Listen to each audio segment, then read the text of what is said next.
شخصیت‌های عالی قدر، دوستان گرامی، از دیدار با شما، اونم در این شرایط حساس، در این جلسه مهم خوشوقتم.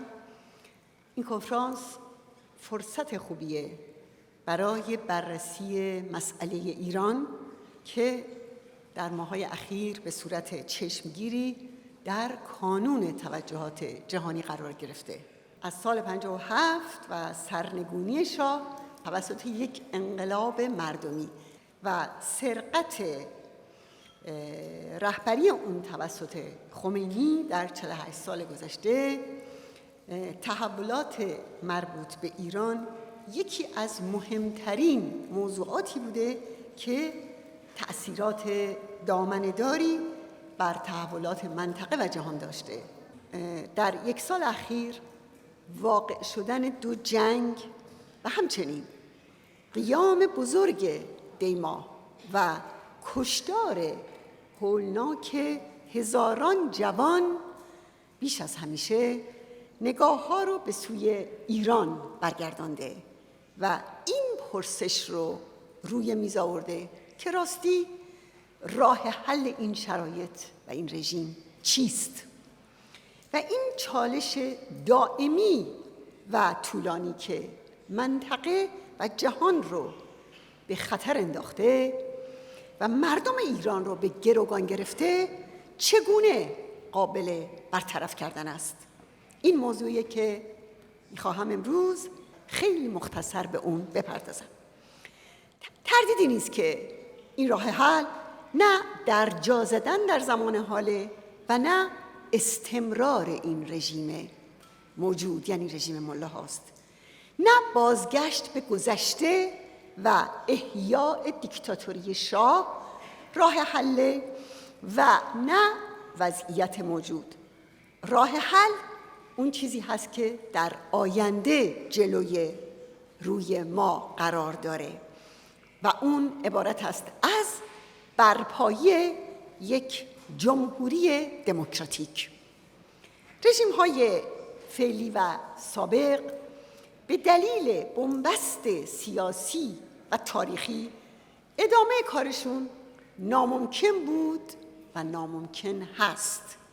مورخانی که روندهای سیاسی و اجتماعی دهه 1350 رو به طور عمیقی بررسی کردند، اذعان میکنن که دیکتاتوری شاه قبل از اون که سرنگون بشه به رغم افزایش قیمت نفت به بنبست رسیده بود. سپس شاه تلاش کرد با روش‌های مستبدانه‌تری، با شکنجه و اعدام و تک حزبی کردن کشور، خودش و رژیمش رو حفظ کنه، اما همه جهان دیدند که نتوانست. وضعیت رژیم ولایت فقیه هم امروز در برابر چشم همه دنیاست.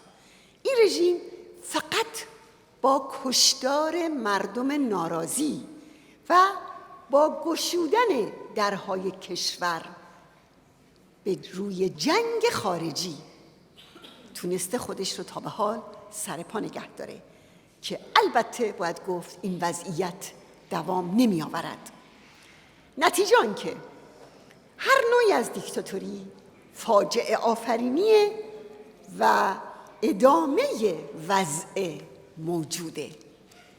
در این خصوص خوب اینجا یادآوری کنم که به مدت 4 دهه هدایت کنندگان سیاست دولت‌های غرب نمی‌خواستند به این واقعیت توجه کنند که رژیمی که قادر به پاسخگویی به نیازهای جامعه ایران نیست و با مردم خودش در جنگ است، اون هم با یک مقاومت ریشه‌دار و دائمی در مقابل خودش مواجه است، برای حفظ خودش از سرنگونی به جنگ خارجی و صدور بحران به بیرون از مرزهای خودش رو میاره.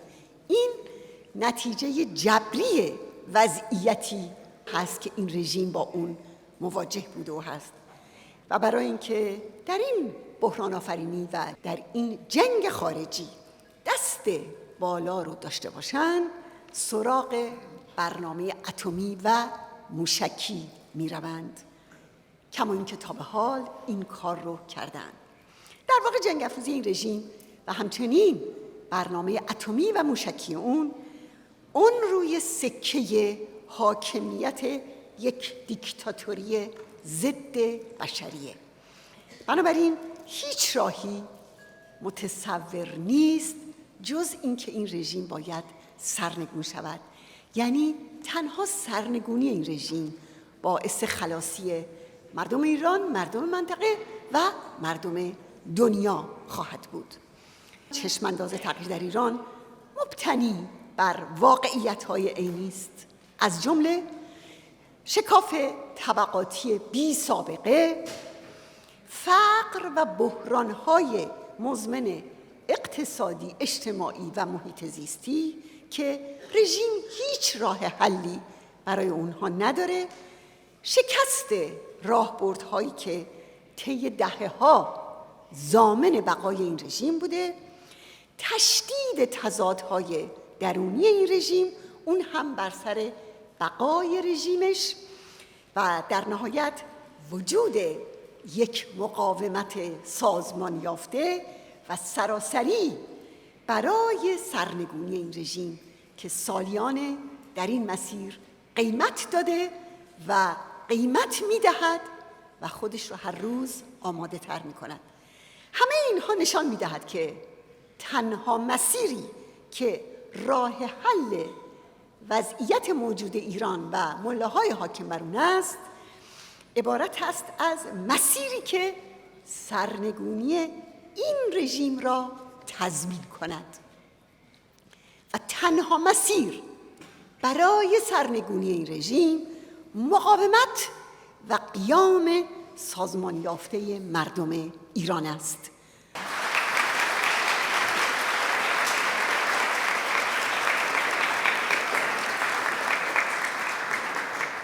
دوستان گرامی، اجازه بدید که حالا به این پرسش پاسخ بدیم که راستی یک جایگزین شایسته چه مشخصاتی باید داشته باشد تا بتواند از عهده سرنگونی این رژیم دیکتاتوری مذهبی بر بیاید و بتواند به تغییر دموکراتیک در ایران جامعه عمل بپوشاند. تغییر در ایران به نیروی نیاز دارد که اولاً عزم نبرد با سپاه پاسداران، یعنی ستون فقرات این رژیم را داشته باشد و همچنین حاضر باشد که قیمت در افتادن با سپاه پاسداران را بدهد. ثانیاً برخاسته از درون جامعه ایران باشد و صاحب نیروی روی زمین در سراسر شهرهای ایران، وابسته به هیچ دولت و قدرت خارجی نباشد. ثالثاً سازمانی یافته باشد و از جوانان آگاه و رزمنده‌ای تشکیل شده باشد که مبارزه را انتخاب کرده باشند و قیمت آن را هرچی که باشد بدهند و حاضرند هر کجا که لازم است برای آن فداکاری کنند. سازمان مجاهدین خلق ایران و همچنین کانون‌های شورشی آن که از همین ویژگی‌ها که برشمردم برخوردار هستند، این توانایی را دارند که بتوانند این خواسته مردم ایران را محقق کنند. آنها نیروی تعیین کننده تغییر در ایران هستند و در سالهای گذشته کانون‌های شورشی به رغم اختناق فوق‌العاده حاکم و دستگیری‌های بسیار زیاد توانستند در نبرد با سپاه پاسداران و همچنین نیروهای ضد مردمی بسیج خود را تثبیت کنند و همچنین توانستند راه گسترش را در مهمترین شهرهای ایران در پیش بگیرند و هر روز حاضر باشند. در دوره قیام همین دیماه گذشته مراکز رژیم را با 630 رشته تهاجم هدف قرار دادند و درست 5 روز قبل از این شروع جنگ در تاریخ 9 اسفند 1404 250 رزمنده فداکار مجاهد، رزمندگان فداکار و دلیر، به مقر خامنه‌ای، یعنی به امنیتی ترین منطقه در تهران تهاجم کردند و از این طریق توانستند قدرت کانون‌های شورشی و ارتش آزادی رو به نمایش بگذارند. رژیم بر اساس تجربه به خوبی میدونه که مهمترین تهدید موجودیت این رژیم هم‌افزایی اعتراضهای مردمی و این مقاومت سازمانی یافته است با این نیروهای روی زمین.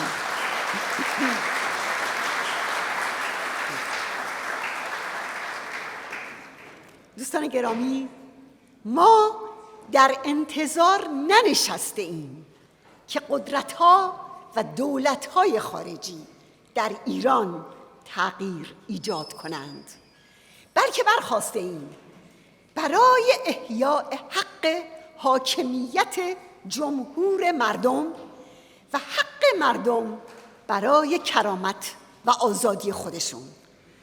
دولت موقت اعلام شده توسط شورای ملی مقاومت ایران با شعار صلح و آزادی برای همین هدف است: برای تحقق برنامه 10 ماده مقاومت ایران، یعنی یک جمهوری بر اساس جدایی دین از دولت، برابری زن و مرد، خودمختاری ملیت‌های ستمزده و یک ایران غیر اتمی.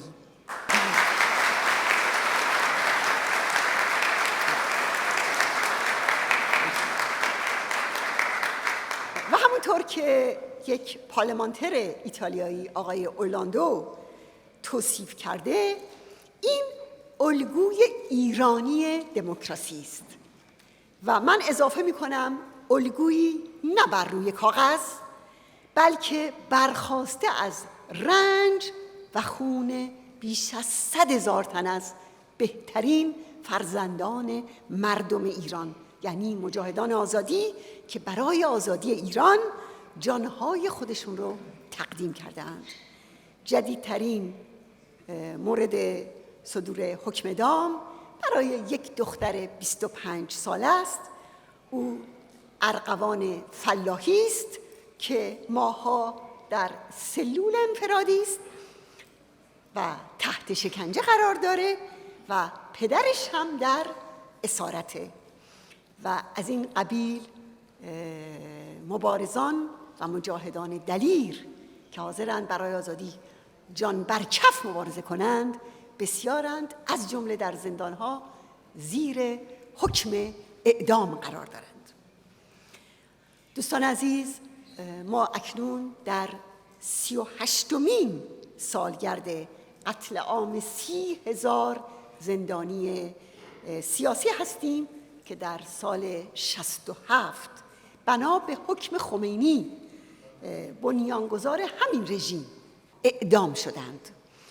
اونها که بیش از 90% از اعضای سازمان مجاهدین خلق ایران بودند، اونها حاضر نشدند از مواضع مجاهدین برای آزادی ایران کوتاه بیایند. بله، همین و فقط همین، یعنی کوتاه نیامدن از سر موضع برای آزادی ایران باعث اعدام آنها شد و اینجا درود میفرستیم بر همه اونها. و باید بگم که امروز نیز این ایستادگی رو ما در زندانیان سیاسی و همچنین در نسل جوانی که به این مقاومت رو آورده میبینیم. از جمله من از یکی از اونها نام میبرم که شاید شما بارها اسمش رو شنیده باشین، بابک علیپور، که من اینجا عکس اون رو با خودم دارم.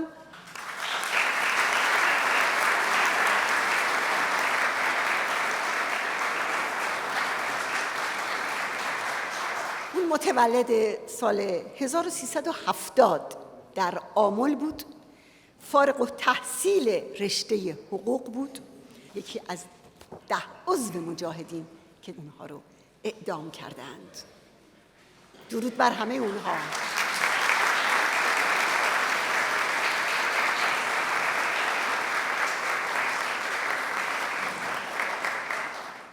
اون هنگامی که در سلول انفرادی در اسارت بود، در پیامی نوشت: تمام آنچه که ما می‌خواهیم مثل آزادی بی قید و شرط، جامعه بدون تبعیض، برابری جنسیتی و عدالت تنها و تنها با سرنگونی رژیم استبداد مذهبی به دست می آید و راه دیگری ندارد.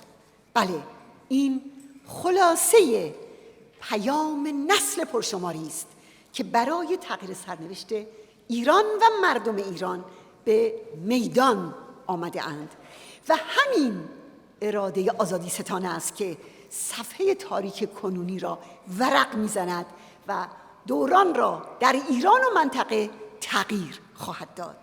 این راهی است پررهرو که در این 4 دهه رزم و رنج نسل‌های متعدد مردم ایران را متجلی کرده است و قطعاً این رزم بی امان با این همه قیمت به نتیجه خواهد رسید و اون روز دنیا روی آزادی، صلح و همزیستی را در منطقه و جهان خواهد دید.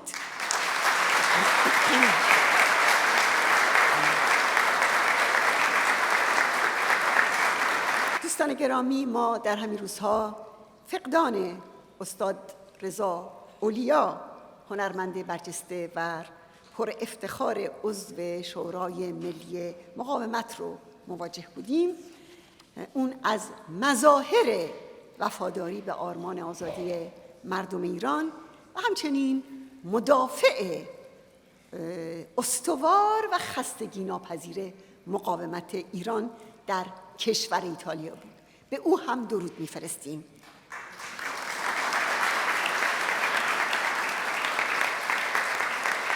من در انتها می‌خواهم یادی کنم از محمد حسین نقدی، نماینده شورای ملی مقاومت ایران در ایتالیا که به دست دیپلمات تروریست‌های رژیم آخوندی و ملاها به قتل رسید. با تشکر از همه شما.